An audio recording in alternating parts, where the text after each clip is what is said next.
तव कथामृतं सप्तजीवनं कविभिरीडितं कल्मषापहं शरवणमङ्गलं श्रीमदाततं भुवि वदन्ति भूरिदा जना. Your words are like nectar, bring life to scorched souls. They are praised by poets and remove all sin. They are auspicious to hear, wonderful and exalted. Those who spread these words throughout the world are truly giving souls. Welcome, everyone, to our class on the Gospel of Sri Ramakrishna. We are on chapter 29, Durga Puja festival. The date is Friday, September 26th, 1884. It's page 558. And Sri Ramakrishna had come from Dakshineshwar to Calcutta. It was the first day of the Durga Puja. And he was invited to Adhar's house. So this conversation will take place in Adhar's house. So, actually we're on page, the chapter starts there, we're on page 564. And Sri Ramakrishna is having a conversation with Sri Ramakrishna about food.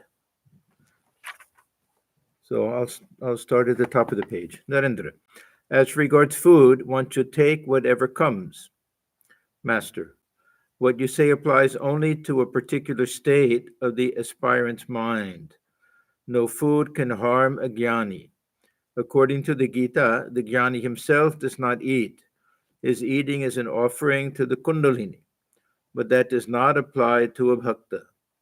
The present state of my mind is such that I cannot eat any food unless it is first offered to God by a Brahmin priest. Formerly, my state of mind was such that I would enjoy inhaling the smell of burning corpses carried by the wind from the other side of the Ganges. It tasted very sweet to me. But nowadays, I cannot eat food touched by anybody and everybody. No, I cannot. But once in a while, I do. One day, I was taken to see a performance of a play at Keshav's house. They gave me luchi and curries to eat. I didn't know whether the food was handed to me by a washerman or a barber, but I ate quite a little. All left. Rakal had asked me to eat. To Narendra. With you, it is all right. You were in this as well as in that. We have a footnote. That is to say, Narendra was attentive both to the world and to the spiritual life. Now, this is actually, as far as I can remember, the only time that Sri Ramakrishna gives this explanation. That normally it was because Narendra was like a burning, blazing fire of jnana and renunciation, and nothing could touch him.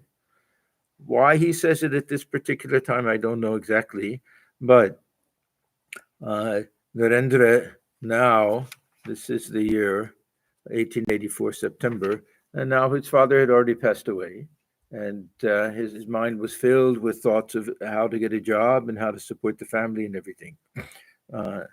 But still, on all other occasions, Sri Ramakrishna just felt that there was such a spiritual power to Narendra that he couldn't be affected by any food, even food that Thakur himself wouldn't take, that he wouldn't let anybody else take, that he would keep it reserved for Narendra or Swami Vivekananda.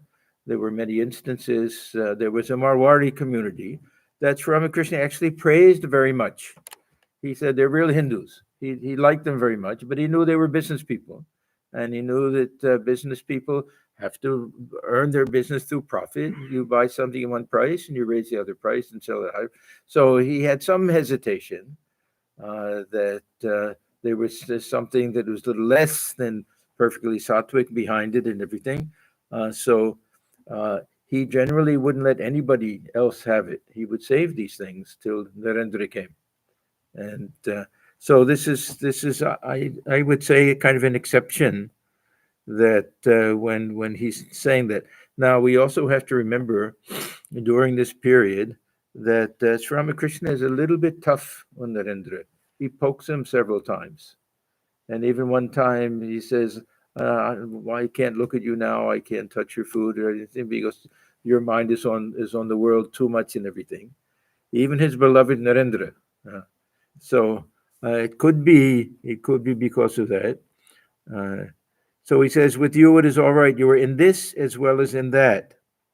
That is to say, Narendra was attentive both to the world and to the spiritual life. You can eat everything now. So, uh, this distinction between the jnani and the bhakta is something that we find very much in spiritual traditions.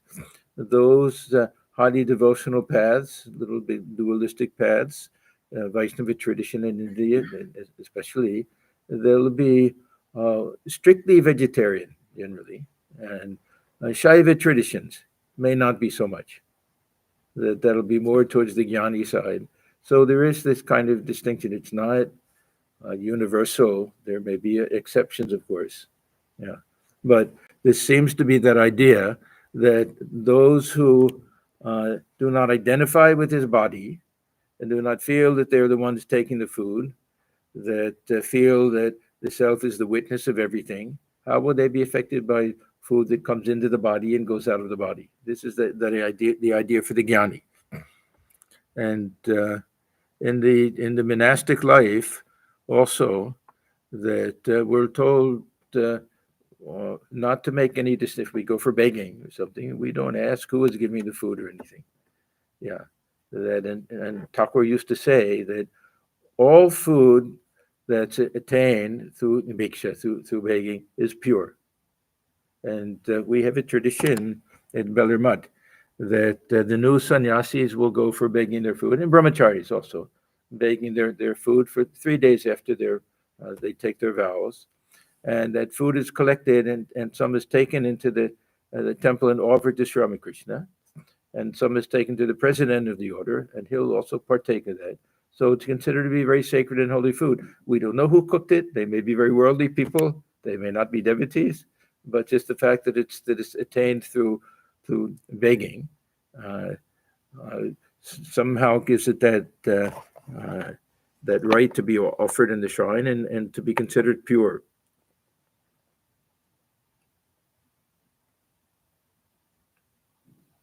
So he's saying to Narendra, you can eat everything now. Yeah. I think behind this is still that idea that is such a tremendous spiritual power. He can burn up anything, that it didn't matter who gave food or what type of food. And yeah. So Thakur used to send all the food that comes, sweets and stuff, and he will not even let Rakal or No, only Narendra. and he used to send him home. Yeah, would send it to him also, or save it for him or something. Yeah. And, Yeah. Just take it and take it to Narendra. Yeah, that it won't have any effect on him. Yeah, because there are many others who he used to use that same example. You're attended to this as well as that. That to the Brahmos, he used to give that same example, holding on to the world with one hand and God with the other hand. That didn't mean that they could eat any type of food or anything. So that's definitely a different case with Narendra. Or is it because he was athletic and he needed more food? No, others were equally athletic and everything. Yeah, but Swamiji had that. He did make that distinction that those who were karma yogis, those who had to work very hard in the world, or householders or something, they had to take nourishing food. And he had no objection even to meat. He used to say, "Eat plenty of meat, my boys." He wanted them to be real workers and everything. Yeah, Swamiji didn't care for these things. See, among the direct disciples, we have some who were very strict Brahmins, who from childhood were vegetarian and maintained it. And then we have others who were not so particular. So there was never any real kind of distinction made with regard to spirituality or anything. A lot of it was depended on their family traditions and other things like that. But we know when Narendra came to this country, It was impossible for him to stick to the traditional type of Hindu diet and everything. Yeah. But that was just also, he was iconoclastic. He didn't want to do something just because it's some traditional thing to do. So there's one area near the New Market in Calcutta, that behind that New Market, where it's kind of an old Muslim neighborhood with very old hotels and restaurants and things, with very traditional type of Muslim food. That Swamiji took some of his some of his brother disciples that were very orthodox and Swami Ramakrishna and Surendra, and took them to that restaurant to eat. Of course, they could also get vegetarian food there, but he wanted to break everybody from clinging to a lot of what he felt was superstition with regard to eating. So yes, Swamiji railed against what he called kitchen religion, that everyone is a who touched this and who touched that and everything.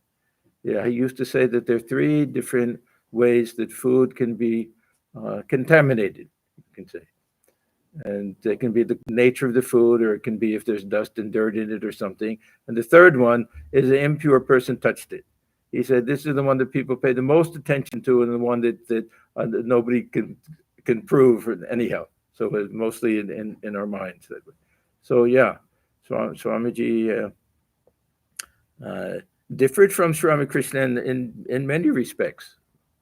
Not significant things. These are very much secondary things. But with regard to food, that was the one thing. He really believed this. One should take whatever comes. So this is also, we read this in Gita, that we should accept what comes without too much effort, like that.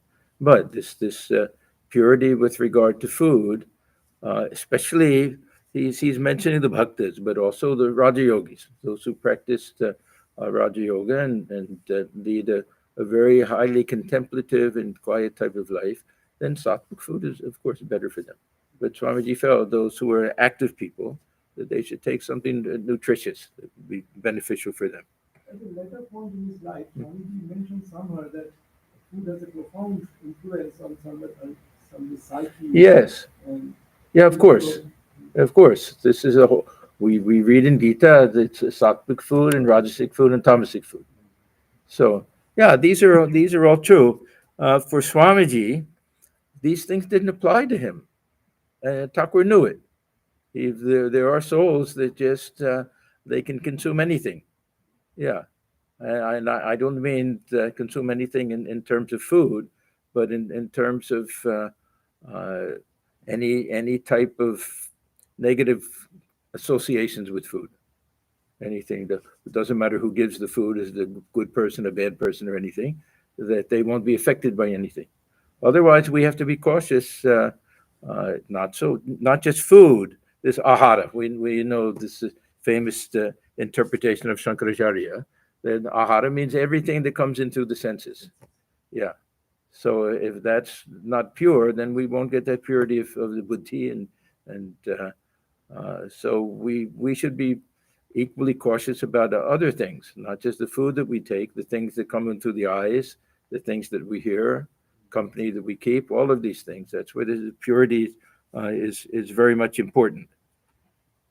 Now, Sri Ramakrishna, he went through all different stages in his life.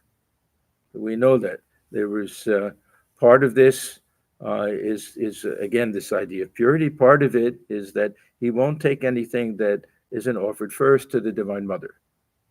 There was that one instance. He was at, I think, Nanda Bose's house, and they were serving food, and he took everything, and then pan was offered to him, and he said, "Please forgive me, I won't take it." So then he was asked, "You did everything you did was proper. Only why did you refuse this one thing?" And he said, "You see, I have this little idiosyncrasy, this little funny habit. I won't take anything unless I offer it first to the Divine Mother. And I can't offer anything to the Divine Mother that other people have partaken of first."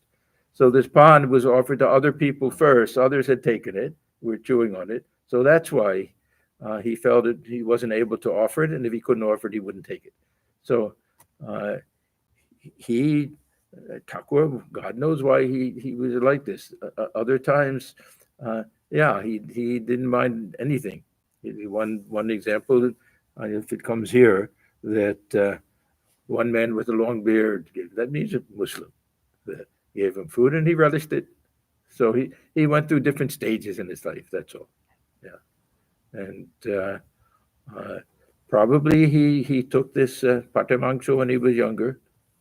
This goat meat and everything. Later in his life, he couldn't bear it. He couldn't watch this balina, and if it offered to him, uh, just out of devotion to Divine Mother, he could barely touch it and touch it to his head, but he couldn't eat it. So he went through different phases.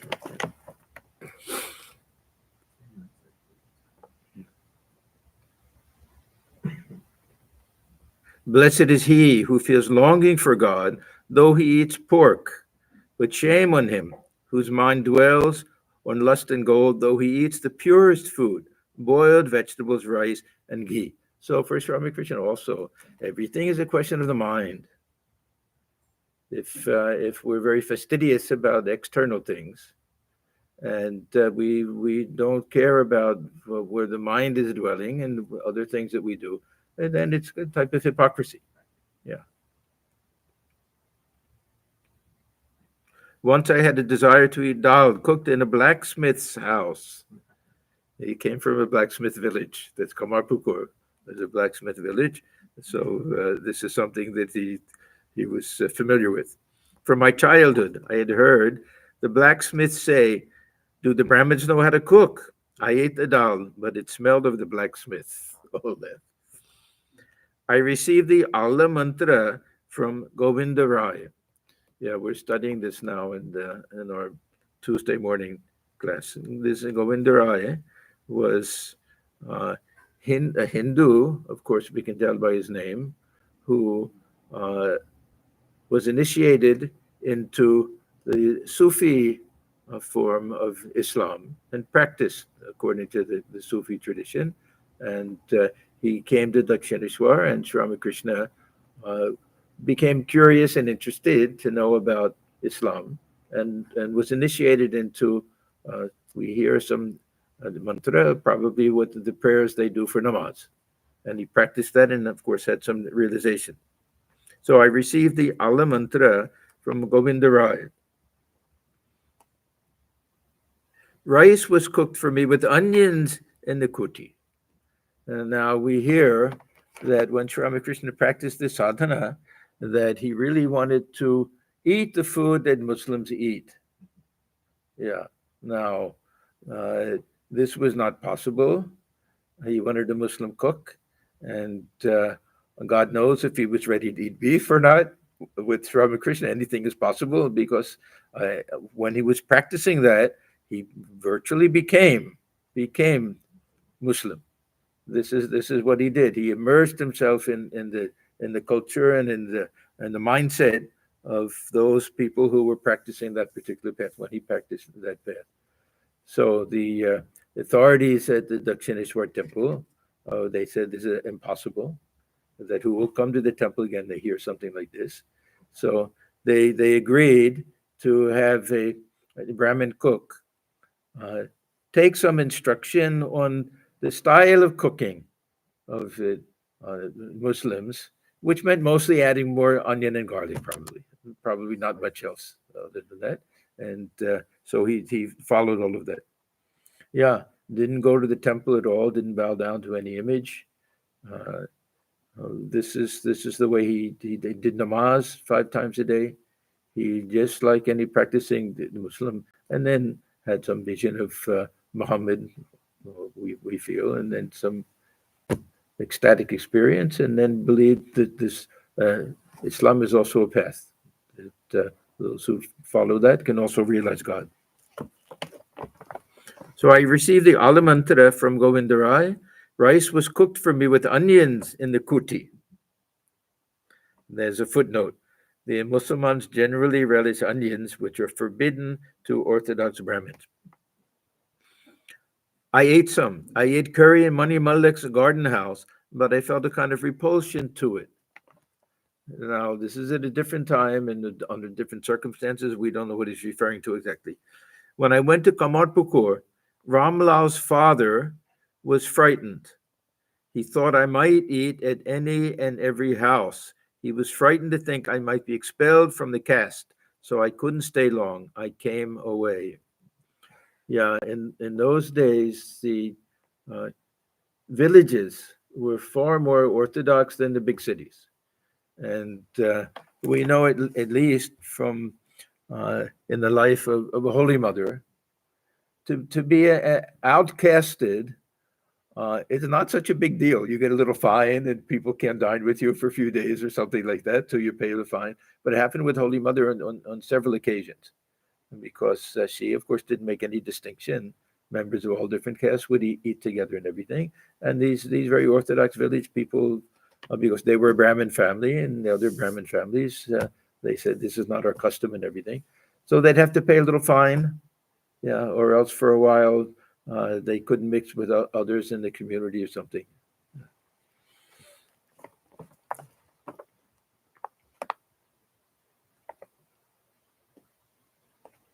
When I went to okay. Both the Vedas and Puranas describe pure food and conduct, but what the Vedas and Puranas ask people to shun as impure is extolled by the Tantra as good. So in the tantric texts, we'll have this idea of the goat sacrifice, balidan, and things like that.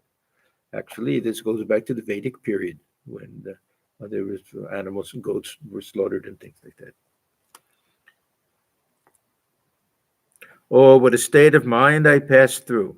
I would open my mouth, touching as it were heaven and the netherworld with my jaws, and utter the word Ma. I felt that I had seized the mother, like a fisherman dragging fish in his net. Let me recite a song. This time I shall devour thee utterly, Mother Kali, for I was born under an evil star. And one so born becomes, they say, the eater of his mother. Thou must devour me first, or I myself shall eat thee up. One or the other it must be. I shall besmear my hands with black. Footnote, black is the color of Kali's complexion. I shall besmear my hands with black, and with black my face. With black I shall besmear the whole of my body. And when death seizes me with black, I shall besmear his face. O mother, I shall eat thee up, but not digest thee. I shall install thee in my heart, and make thee offerings with my mind. You may say that by eating Kali, I shall embroil myself with Kala. Another footnote, this means Shiva, the absolute. I shall embroil myself with Kala, her husband, but I am not afraid. Braving his anger, I shall chant my mother's name to show the world that Ram Prasad is Kali's rightful son. Come what may, I shall eat thee up, thee and thy retinue, or lose my life attempting it. I almost became mad, such was my longing for God. Narendra began to sing. O mother, make me mad with thy love. What need have I of knowledge or reason? This was a song that was composed by the Trailokya Sanyal, the Brahma Samaj. And this is one of the clearest pieces of evidence we have of how much the Brahma Samaj was influenced by Sri Ramakrishna. Because before this, everything was very kind of formal and staid, God the Father and everything. And none of this talk about being mad with love of God. But after coming into contact with Sri Ramakrishna, this Trailokya, he was very fond of Sri Ramakrishna. Thakur also was very fond of him and very much affected by that. So Narendra and others, they would sing this song quite often. Amai Dema Pagal Kore. It's a beautiful, beautiful song. Listening to the song, the master again went into samadhi. Coming down to the normal plane, he assumed the attitude of Girirani and sang the agamani. This is a reference to a tradition especially in Bengal, I don't know about other parts of India, that uh, before Durga Puja comes, that one uh, invites the Divine Mother to come to one's home the same way that the mother of Uma or Parvati invited her, Durga, to come back home after she was sent to be married to Shiva. There's a very interesting idea that one worships the Divine Mother as one's own daughter. One takes that attitude that a daughter was given in marriage to Shiva, who was a madman. Very much the way the marriage between Holy Mother and Sri Ramakrishna took place. Yeah, that she was given in marriage to this madman. She has to go and live in the Himalayas, and once a year she can come back and visit her parents. So they invite her back at this time, and before that they sing all of these songs about so she's able to come back home and everything. So we kind of get the idea that the Divine Mother is Kolkata girl. She's there, but her husband is way up in the Himalayas. She gets to come back. Everyone in Bengal, and they feel like that, and so they're beautiful songs. When Sri Ramakrishna heard that Narendra was singing these agamani songs, he was very pleased and happy because Narendra didn't care for this idea of Mother Kali at all. Before of course, he had a major conversion, but he used to say, "How I hated this Mother Kali." But anyhow, it's a long story. We know that later in his life, everything was Mother. He became a tremendous devotee of Mother Kali. So he assumed the attitude Girirani. This is Girirani. This is from the Queen of the Himalayas. So this is So the Himalayas are considered to be also personified, as the father and mother of Divine Mother, and sang the agamani. He sang intoxicated with divine love. Tell me, my Uma, how have you fared alone in the stranger's house? They don't even want to say the name of Shiva. They're not very happy with him. He's not very attentive and everything. He spends his time in the cremation ground, the meditation, smearing his body with ashes and everything, and acting like a madman. And their poor little daughter that she had left to her alone to herself and everything. So, there's a beautiful incident later when one wandering beggar comes, and tradition in India, well, you don't simply beg for food. If it's a wandering holy man, they have to sing something, or so he sang one of these songs. And Holy Mother's mother was there, and she was very much touched. And she said, yes, this is exactly how we felt. That when our daughter was married to Sri Ramakrishna, and we heard he's become a madman and everything, but now see how he's lionized and praised and revered throughout the world, and she's by his side like a queen now. So it's a very, very touching scene. He said to the devotees, today is the Mahashtami. This is the 8th day, which is a very holy period. This is Durga Puja. And generally, there's one day where they kind of begin everything, awakening the mother, and then 3 days of puja, and then there'll be the taking the image and immersing it in Ganges or wherever. So today is the Mahashtami. The mother has come. That is why I feel such an awakening of spiritual emotion. There's so much joy during these days of Durga Puja, and so much unhappiness, sadness at the end, when they have to kind of bid farewell to the mother, and she goes back to her home again. Kedar.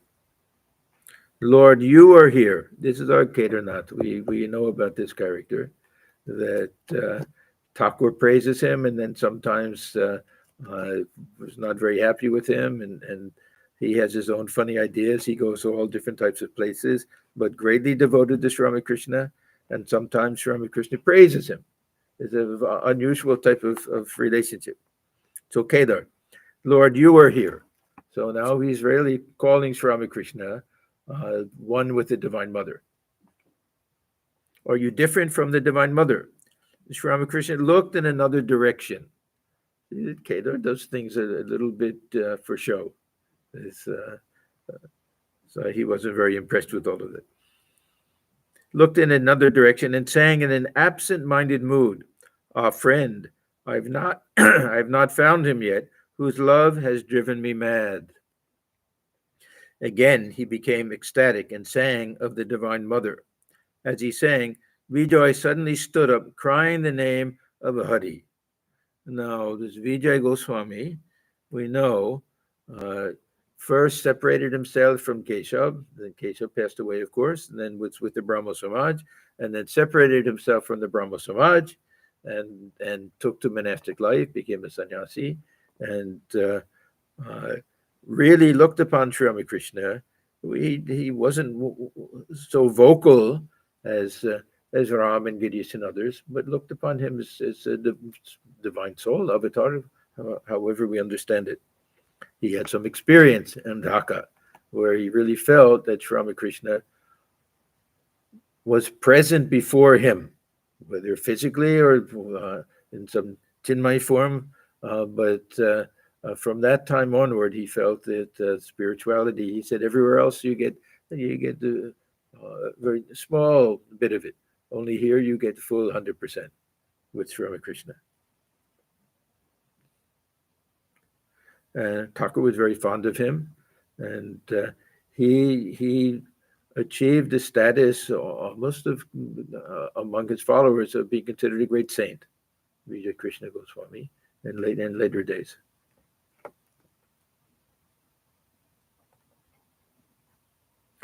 So Sri Ramakrishna, full of divine love, began to dance with Vijay and the other devotees.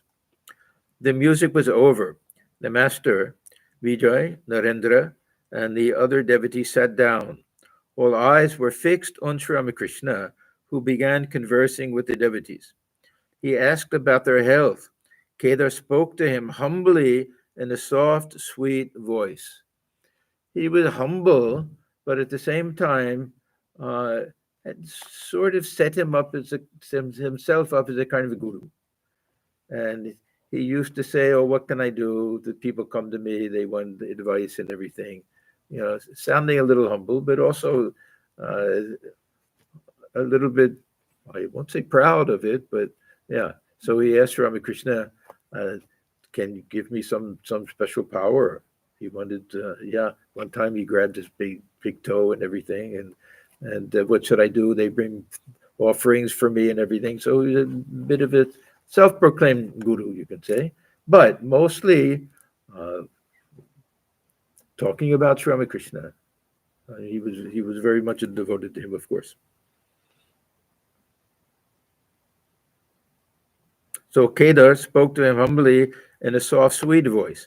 Narendra, Chunilal, Ram, M, and Harish were sitting by the master. This Chunilal had been with Rakal and Balaram Bose, I think, on this long trip to Vrindavan when Rakal became sick. See, there's several themes that kind of run through the gospel. That was one of them, Rakal falling sick in Vrindavan.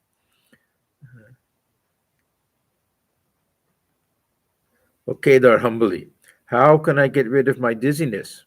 Master tenderly, "One gets that. I've had it myself. Use a little almond oil. I've heard that it cures dizziness." Kedar, "I shall, sir." Master to Chunilal, "Hello, how is everything?" Chunilal, he's referring to this Vrindavan. "Everything is all right with us now. Balaram Babu and Rakal are well at Vrindavan." So Sri Ramakrishna was very much concerned. He had this kind of conviction, we can say, that among his very, very special disciples, I would say in particular, Narendra and Rakal, these two in particular, and with regard to himself also, that if they returned to a place which had that atmosphere of whatever aspect of God they came from, that memory could be awakened, and they would give up the body. So Sri Ramakrishna, he never went to Gaya, and he never went to Puri, because his father had a vision in Gaya that Vishnu would come to him as a son, so that connection could have triggered something. And he felt such an identification in later days with Chaitanya Deva and Krishna himself. So these are the places that Puri was the place for that. So this is why when he said about Narendra, he said when he comes to know who he really is, he'll refuse to live in the body any longer. Now we take this in two different senses. In one place he says when he knows what divine realm he has come from. He used the term Ghor. He used to use that term, that they belong to a different aspect of God, something like that, that he'll refuse to remain in the body. And other times it seems that he meant that some little veil of Maya was placed over him, so that that feeling of oneness with the divine would be covered over a little bit. But with Rakal, it was very clear that he felt that Rakal was a companion of Sri Krishna, and so that fear was there, that if this gets awakened somehow when he's in Vrindavan, that he could give up the body there. And there was another interesting incident when Swami Sharadananda wrote the Lila Prasanga, the great master, that he wrote about Rakal and Thakur's vision of him as being a companion of Sri Krishna. And I forget who it was. One of them kind of scolded him a little bit or questioned that Rakal is still alive. If he reads this and everything, Thakur said once he knows that, he'll give up the body. So, and then at the end, of course, Rakal is our Swami Brahmananda, that at the very end of his life, he had that vision. He had that vision that Sri Krishna was there. He said, put anklets around my feet so I can dance with Sri Krishna. There's a very nice song like that. So I can dance with Krishna, and then gave up the body after that. So Thakur is asking so many times, why did he go to Vrindavan? Why is he sick? Why haven't we heard from him? What's happening now? So now he's very happy when he gets this news. So Chunilal, everything is all right with us now. Balaram Babu and Rakal are well at Vrindavan. Master, why have you sent so many sweetmeats to Harish? Wait a day or two before coming to Dakshineshwar. Now remember, they're at Adhar's house in Calcutta now. You were not well. You may fall ill again there. To Narayan tenderly. Narayan is one of the young devotees that Thakur also loved very much, very dearly, very pure soul. Sit here, sit by me. Come to Dakshineshwar tomorrow and have your meal there. Pointing to M. Come with him. To M, what do you say? Now M is not happy with this, because M wanted to go back with Sri Ramakrishna that same day. He didn't want to have to wait another day and bring him the next day. So it says M wanted to accompany Sri Ramakrishna to Dakshineshwar that very day. He became thoughtful. So he didn't know whether to agree or not. And then he doesn't say anything more. Surendra stood near Sri Ramakrishna. He was in the habit of drinking and often went to excess. So Sri Ramakrishna had Girish, he had Surendra, he had Kalipada, was it? He had three at least that we know of, that we can say were half drunkards. Of course, they use that term very loosely. Girish was probably the biggest drinker, but this is something that Swamiji later, he was talking about the legacy of the British in India. And he made some very interesting statement comparing it to the legacy of the Mughal Empire. He said when they left, or when they came, they left in beautiful, this Taj Mahal and buildings and everything else. And the British left, they left a lot of broken brandy bottles. He said something like that. Yeah. So because when you introduce this type of brand, other types of alcohol, wine, and things in the culture that people are not so much accustomed to it, they'll misuse it. So there were a lot of instances of I don't know exactly alcoholism, but too much of drinking in India at that time, especially in the big cities. The British, they had taverns all over the place selling alcohol. One of the ways they made a lot of money. Yeah.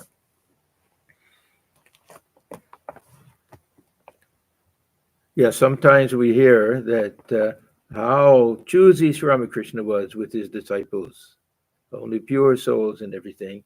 And then we stop and think that, well, what about Girish and all these other people?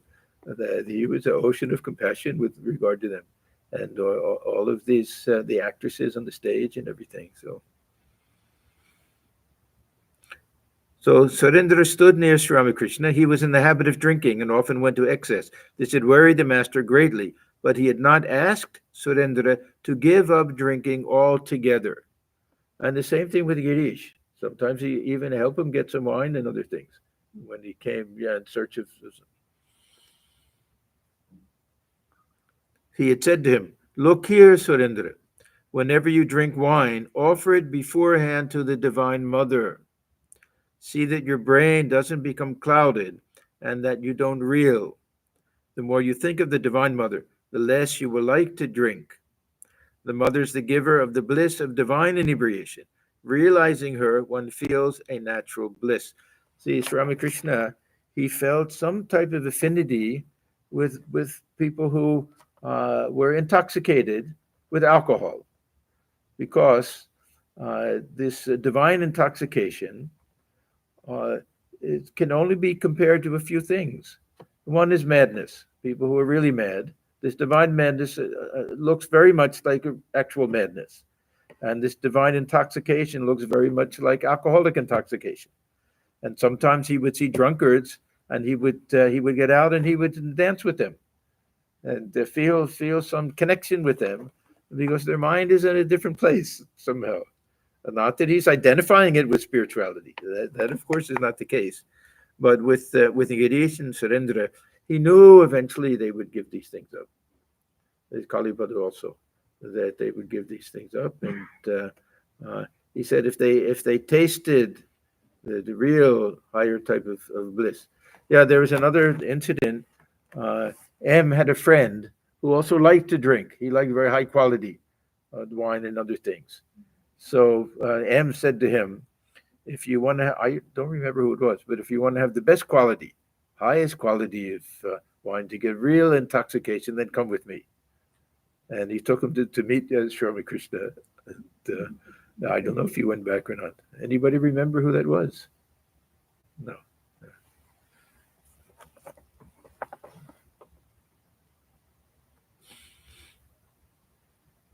And of course, the taking of wine, this was a practice. This from some of the tantric traditions and this Kartavaja sect and others, this Karan they called it, this sanctified wine. And of course, intoxication with smoking hemp and other things was very traditional for some types of sadhus. You know, and Thakur even, he said he wanted to see a picture. Can you get a picture? Sadhus smoking hemp with the chillum, with the pulling on it, and you see it the bright red of the fire at the chillum. But of course, he himself couldn't touch it. He couldn't touch wine or anything like that. So whenever you drink, this is Surendra, whenever you drink wine, offer it beforehand to the Divine Mother. See that your brain doesn't become clouded and that you don't reel. The more you think of the Divine Mother, the less you will like to drink. The Mother is the giver of the bliss of divine inebriation. Realizing her, one feels a natural bliss. The Master looked at Surendra and said, "You have had a drink." With these words, he went into samadhi. This Surendra was also a complicated person, that extremely generous, extremely sensitive. He could easily feel piqued if he wasn't given enough appreciation. But he was the one who was the main supporter for all these young boys when they first renounced the world. And this is Baranagumat. So they used to say, blessings to Surendra, that without him we wouldn't be able to even survive. They had nothing. They were penniless boys at that time. So he played a very important role, and he was one of those who was destined to help support Sri Ramakrishna and then the monks later.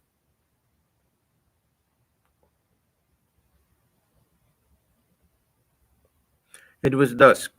Regaining partial consciousness, the master sang, "Behold my mother playing with Shiva, lost in an ecstasy of joy. Drunk with a draught of celestial wine, she reels, and yet she does not fall." There are many songs of the Divine Mother also about this Surapan drinking and everything, but I don't drink any ordinary wine.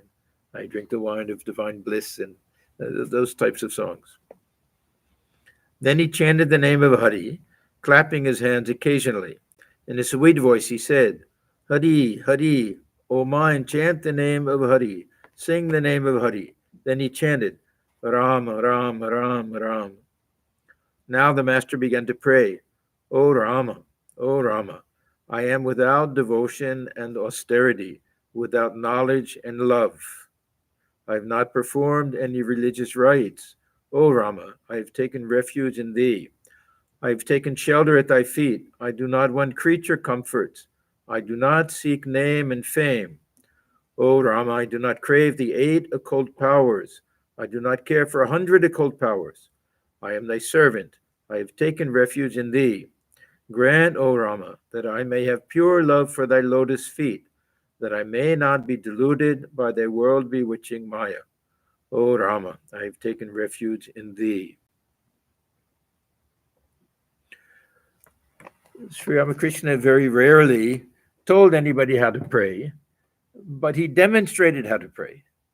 So many times in the Gospel of Sri Ramakrishna, they would hear Sri Ramakrishna praying out loud in the same way. Now, how do we account for him saying, "I'm without devotion and austerity"?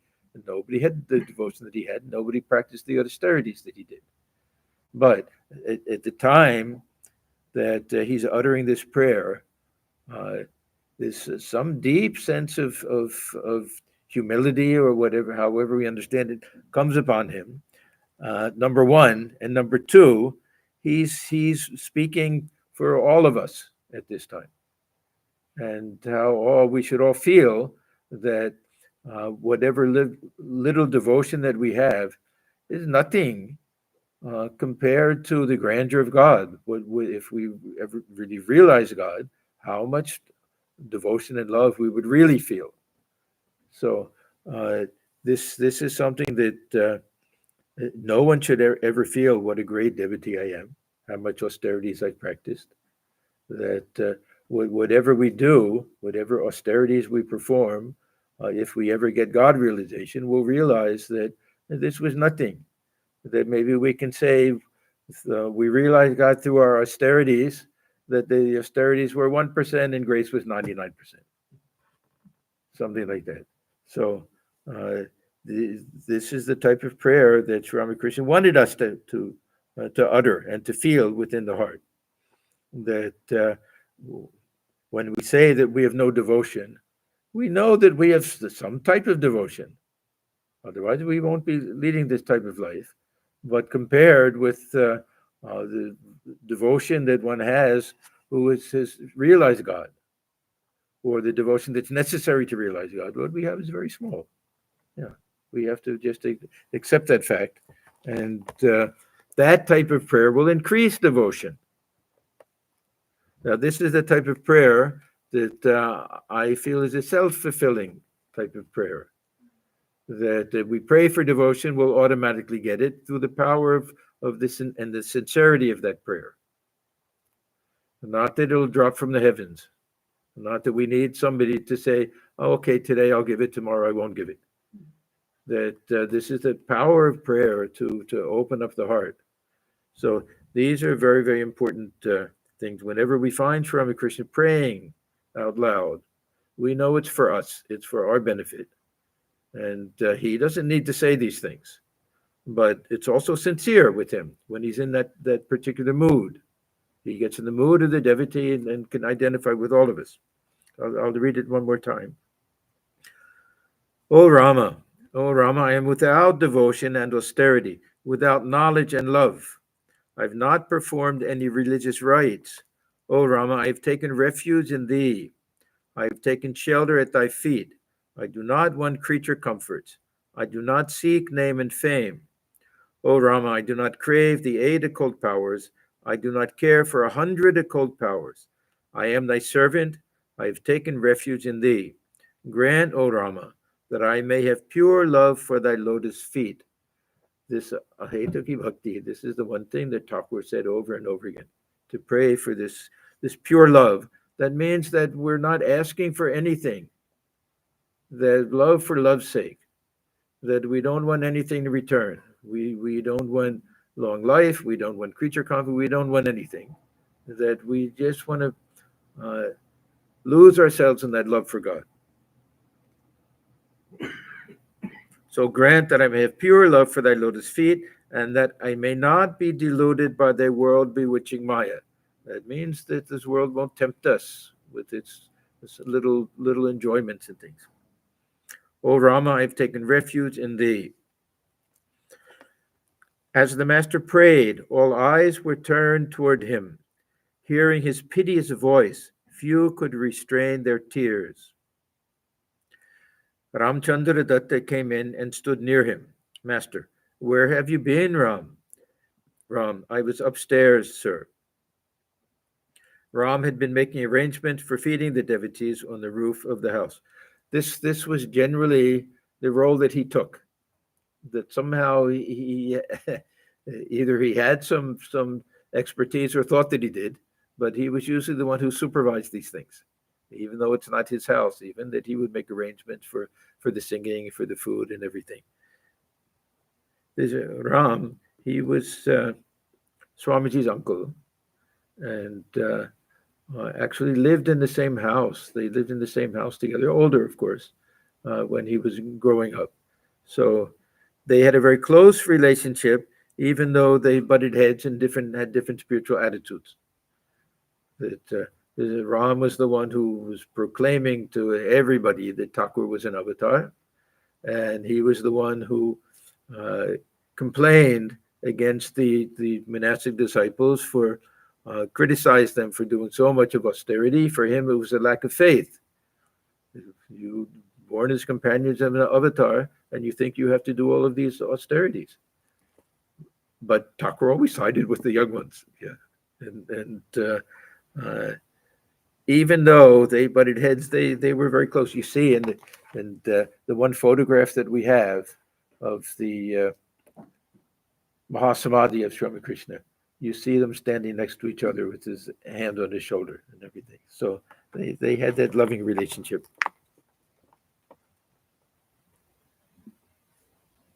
Master, to Ram with a smile. So first he says, I've been upstairs. Then he says, isn't it better to stay down below than to be high up? Yeah, he used to give that example that water will not accumulate on the top of a hill. It'll spill down over the sides to the bottom. That means don't have a big ego. Water accumulates in low land, but flows down from a high mound. Ram with a smile. That is true, sir. Supper was ready on the roof. Sri Ramakrishna and the devotees were taken there and sumptuously fed. Later, the master went to Adhar's house. Oh, he's not in Adhar's house. Where is he then? Okay.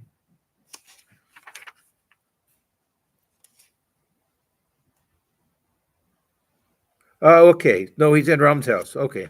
My mistake. If we see on page 562, at Adhar's invitation, Sri Ramakrishna had come to Calcutta to see the holy image at his house. Before going there, he went to Ram's house. So they're in Ram's house first.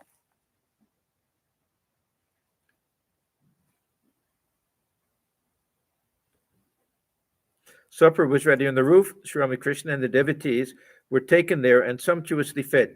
Later, the master went to Adhar's house with M. Niranjan and others.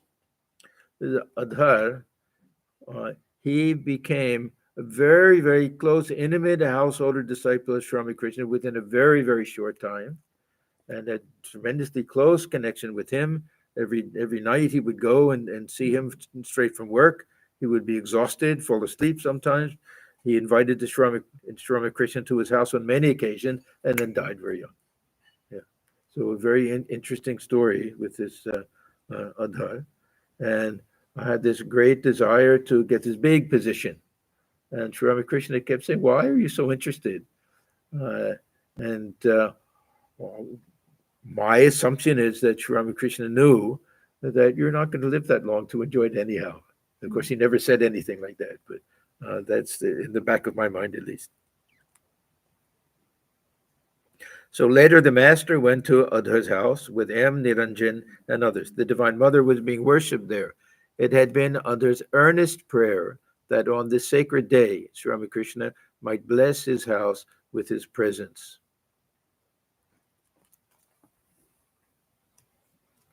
Then we don't hear anything more about that. And then we start next on Monday, September 20th. Then we can stop here. We're starting a new section. After this, it'll be the third day of Durga Puja. That means Navami. That we just had this Ashtami before that. We have a few minutes if anybody wants to ask anything. Yeah. I think he hinted other that the days are not numbered. He says that why don't you pray to God? Yeah. Realization. Yeah, if we read between the lines, maybe a little bit of an indication with that. Yeah, that's true. Yeah. Anyhow, this is all part of this lila. How they all have some special role to play, and each one represents an example for us, something we learned from all of them. But Adhar, he became so devoted to Sri Ramakrishna in such a short period of time. The one beautiful, we read it this morning actually, beautiful statement that he made to Sri Ramakrishna. He said, "You haven't been to our house in a long time." He said, "There's this kind of smell, a gandha, smell of worldliness in the house, and everything seems to be steeped in darkness." And Sri Ramakrishna was very much touched by that. Okay, so we'll stop here. Om Niranjanam Nityamanantarupam Bhaktanukam Bhathada Vigrahamai Ishavataram Parameshamidya Tam Ramakrishnam Shirisanamam. We bow our heads before Sri Ramakrishna, who was stainless, of infinite nature, whose heart melts in sympathy for his devotees, who is an embodiment of the divine and the Supreme Lord, and ever worthy of our worship. Om Shanti, Shanti, Shanti. Peace, peace, peace. So, thank you, everyone. We stopped at the top of page 567. We're up to Monday, September 29th, 1884.